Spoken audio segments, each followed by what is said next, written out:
long me mingla no. They do not miss really go, you know. You get it that gas pin relation on ship yard, no. You know, you get it that gas promote PMS solution, promote sin in a balo alliance or you get it out, you know, in GR, one companies out, you know, in GRA. The companies are more general, you know, gas Jita she, no, the companies are more gas Jita, no. Okay, no, the comma. တွေ့ရလားမသိเนาะဒီကောင်မှာကျွန်တော်ချက်ပြတယ် R134A နေခိုင်เนาะကျွန်တော်ချက်ဆွဲပြတယ်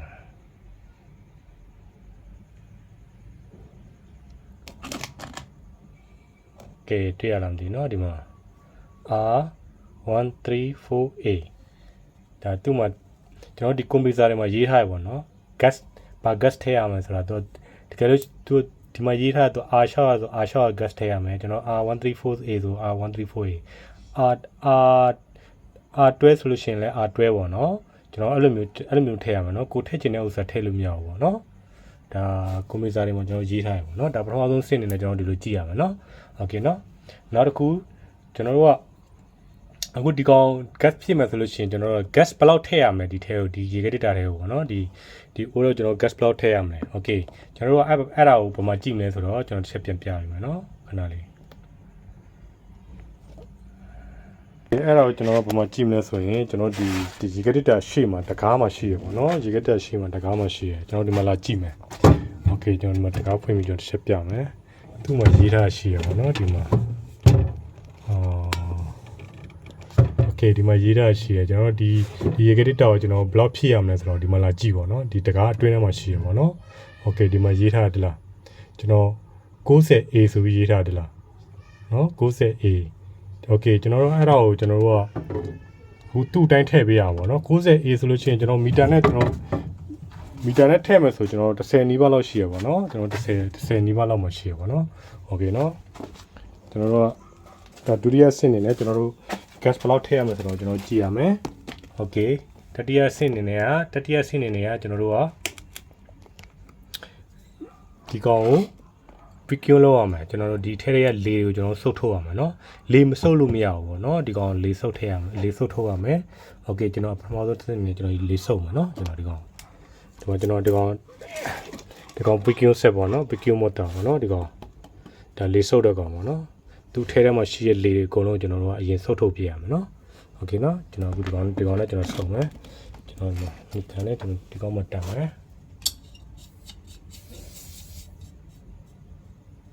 ဒီကောင်မှာတက်မယ်ပြီးလို့ရှိရင် PQ မှာတော့ကြိုးချောင်းတက်မယ်ပေါ့နော်ဒီမှာကြိုးချောင်းတက်မယ်โอเคဒီမှာမီတာပေါ့နော်โอเคနော်ကျွန်တော်မီတာကြည့်မယ်နော်ဒီမီတာ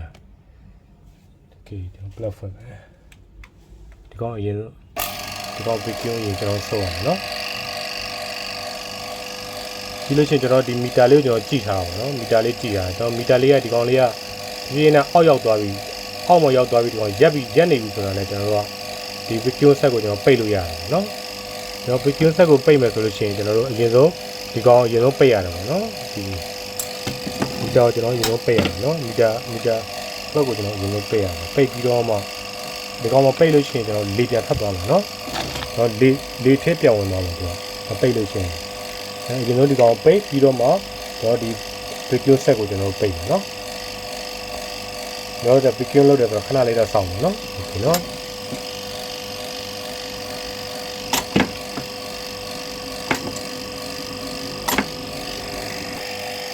โอเคဒီကောင်တစ်ပြေးနဲ့ဆင်းသွားပြီเนาะ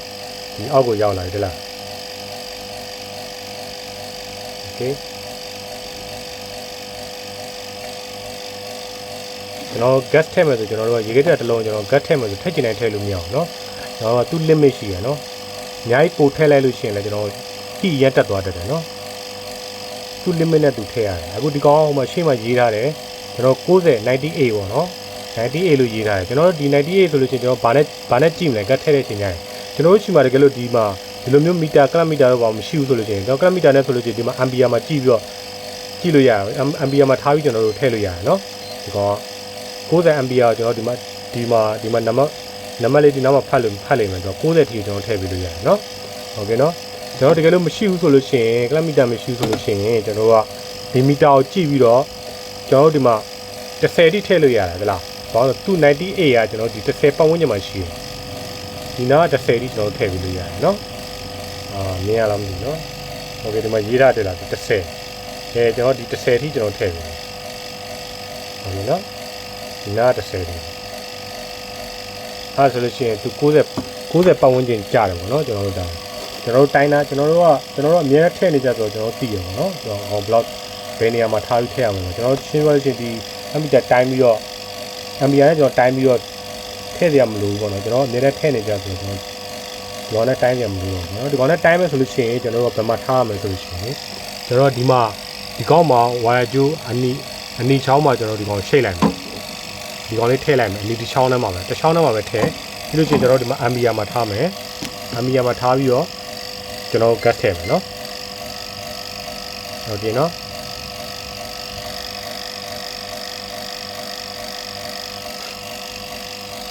โอเคဒီလောက်ဆိုလို့ရှိရင်ဒီကောင်မီတာရပြီပေါ့နော်ဒီကောင်အထဲမှာလေကုံစုပ်ပြွားပြီပေါ့နော်လေကုံစုပ်ပြွားပြီဆိုရင်ကျွန်တော်တို့ကဒီကောင်အရင်ပိတ်မယ်ပေါ့နော်ကျွန်တော်မီတာကိုအရင်ပိတ်မယ်ဟောလေပြန်မဝင်တော့အောင်ပေါ့နော်မီတာကိုအရင်ပိတ်မယ်ပြီးလို့ရှိရင်ကျွန်တော်ဒီမှာကွန်ပျူတာ flow ပိတ်မယ်ဒီကောင်sorryကျွန်တော်ဒီလေဆုပ်ဆက်ကိုကျွန်တော်ပိတ်မယ်နော် vacuum ကိုပိတ်မယ်ပိတ်ပြီးလို့ရှိရင်ကျွန်တော်ဒီကောင်ပိုက်ဖြုတ်မယ်ကျွန်တော်ပိုက်ဖြုတ်ပြီးသွားရင်ကျွန်တော်တို့ gas ထည့်မယ်ပေါ့နော်ကျွန်တော် gas ကိုယူလိုက်အောင်လို့ချက်โอเคနော်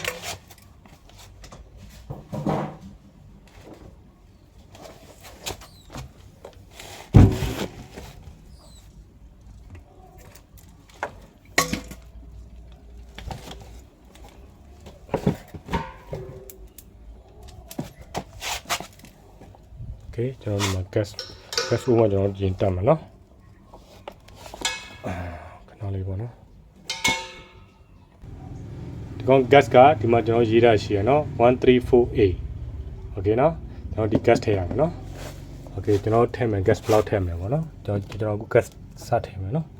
gas ထည့်မယ်ဆိုလို့ရှိရင်ကျွန်တော်တို့ကရေခဲတစ်တောက်ကိုကျွန်တော် run ရတယ်เนาะ mic ခလုတ်ဖွင့်ရတယ် power ခလုတ်ဖွင့်ရတယ်เนาะ run မယ်เนาะ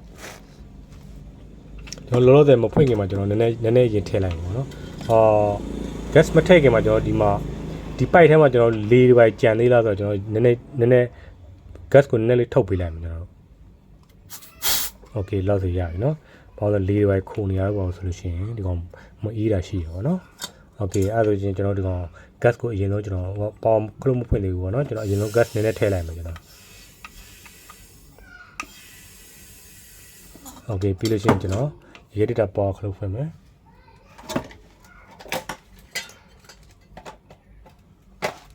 ဒီရေခဲတက်ကျွန်တော် run လိုက်ပြီပေါ့နော်โอเคဒါရေခဲတက်လဲပြီเนาะကျွန်တော်ဒီမှာကြည့်လို့ရတယ်เนาะကျွန်တော်မီတာမှာကြည့်လို့ရတယ်ကျွန်တော်ဆိုတော့ထည့်လိုက်တဲ့ဥစ္စာဒီဘောတက်လာပြီပေါ့နော်โอเคပြီးလို့ရှိရင်ကျွန်တော်ဒီထိတက်မယ်ထည့်မယ်เนาะကျွန်တော်ဒီမှာ30ထိတော့90 ampere ဆိုတာ98လို့ရေးထားလို့ရှိရင်ကျွန်တော်90 ampere လေးထည့်ပေးရမှာပေါ့နော်ကျွန်တော်တပိတ်ထဲအများကြီးထည့်လို့မရအောင်เนาะတပိတ်ထဲတစ်ခါထည့်ပလိုက်လို့မရအောင်တပိတ်ထဲတစ်ခါထည့်ပလိုက်ကျွန်တော်ဂျက်ဖြစ်တာလို့စီဂျက်ဖြစ်တာလို့ပေါ့ညာဖြစ်တတ်တယ်เนาะကျွန်တော်နည်းနည်းထည့်ရမယ်เนาะ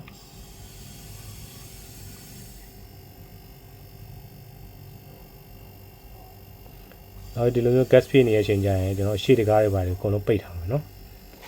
ဘာလို့ဆိုတော့ကျွန်တော် gas ဘယ်လောက်ဝင်မဝင်ဆိုတော့ကျွန်တော်တို့ကအဲ့လိုတကားတွေပဲမပိတ်ထားလို့ရှိရင်ကျွန်တော် heat ပိုတက်တဲ့အတွက်ကျွန်တော်တို့အတိအကျကြည့်လို့မရဘူးပေါ့နော်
gas ကထဲလို့ရှိရင်နည်းဒီပဲထဲအများကြီးထဲလို့မရတပိတ်ထဲအကုန်လုံးထဲလို့မရ Okay ကိုလိုကျွန်တော်လိုချင်တဲ့ဒီမှာ10လောက်ကိုရောက်လာပြီเนาะဒီမှာတွေ့လာမလို့เนาะကျွန်တော်လိုချင်တဲ့10လောက်ကိုရောက်လာ Okay ဒီ10လောက်ကကျွန်တော်တို့ဆွမ်းနာအရှိမှကြည့်တယ် gas တူးထဲကိုဘယ်လောက်ထည့်ရမလဲကျွန်တော်တို့90A လို့ရေးထားရမှာကျွန်တော် ampere 90A ပေါ့နော် 90A အဲ့10ပတ်ဝန်းကျင်ကကျွန်တော်အဲ့လောက်ရှိရောเนาะဒီမှာသူနည်းနည်းပြန်ကျသွားတယ်เนาะကျွန်တော်ထပ်ထည့်ရမှာလားဒီเนาะကျွန်တော်ထပ်ထည့်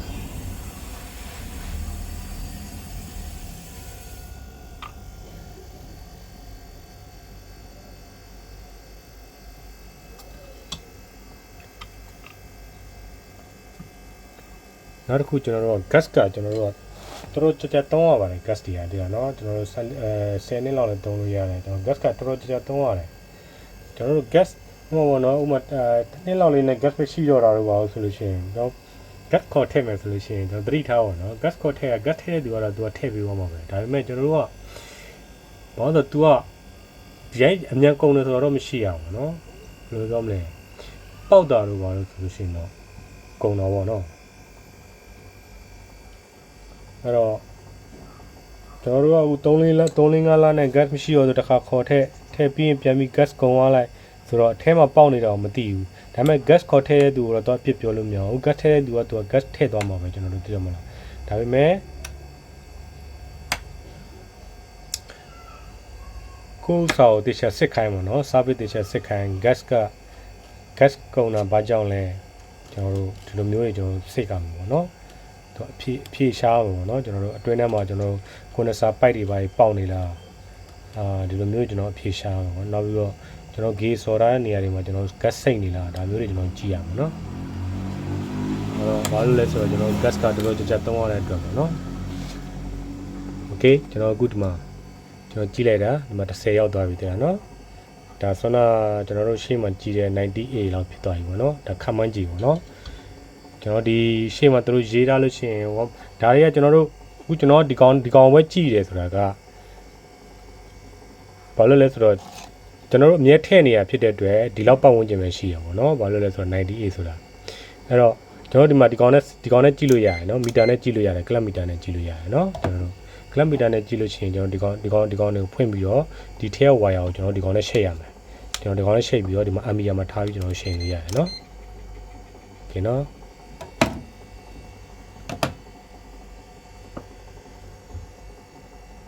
ဟောတော့ထဲနေကြဖြစ်သွားပြီဆိုလို့ရှိရင်ကျွန်တော်ဒီမီတာတွေနဲ့ကျွန်တော်ကြည့်စရာမလိုဘူးပေါ့နော်သူ့ထဲမှာဘယ်လောက်ရေးထားလဲအဲရေးထားတဲ့ဥစ္စာကိုကျွန်တော်ဒီမီတာမှာဒီမီတာမှာကျွန်တော်တို့အများတန်းထည့်နေတာဘယ်လောက်မှတက်တယ်ဆိုတော့ကျွန်တော်တို့သိရတယ်ပေါ့နော်โอเคအဲ့လောက်မှပဲကျွန်တော်ထားလို့ရတယ်နော်အများဆုံးထည့်တာအများဆုံးပတ်ဝန်းကျင်အများဆုံးထည့်တာတော့10ပိုလေးဒီလောက်ပဲရှိရပေါ့နော်သူကတချို့ရေခဲတက်တာအသေးမှရကျွန်တော်တို့ဒီ10အောက်9လောက်ပဲရှိရပေါ့နော်ဒါရေခဲတက်တာအသေးတွေပါ